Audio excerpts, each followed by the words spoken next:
शिवाय दैनिक संध्याचं संध्या लाईव्ह। नमस्कार, मी गौरी, आपण पाहत आहात Sandhya live.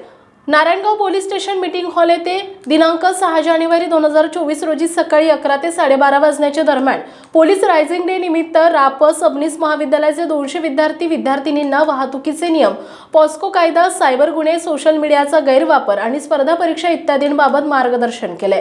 Police sub inspector Jagdev Patil यांनी विद्यार्थ्यांना पोलिसांप्रती असणारी भीती कमी होण्यासाठी शस्त्रांबाबत माहिती दिली।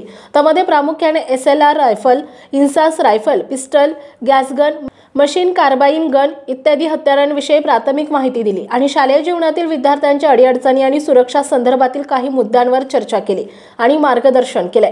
सदर कार्यक्रमासाठी नारायणगाव पोलीस स्टेशनचे प्रभारी अधिकारी महादेव शेलार, पोलीस उपनिरीक्षक जगदीश पाटील, पोलीस अंमलदार शैलेश वाघमारे, गोरक्ष हासे, दत्ता ढेमरे, सचिन सातपुते, राप सबनीस महाविद्यालयाचे मुख्याध्यापक Tawar sir, Sau Narsude madam, Sau Wagh madam, Shri Gulve sir, Shri Sable sir आदी मान्यवर उपस्थित होते। संध्या लाईव्ह साठी प्रतिनिधी मंगेश पाटे, नारायणगाव। महाराष्ट्र तसेच पुणे जिल्ह्यातील महत्त्वाच्या बातम्या पाहण्यासाठी संध्या लाईव्ह न्यूज चॅनलला YouTube वर सबस्क्राइब करा आणि बेल आयकॉन प्रेस करा।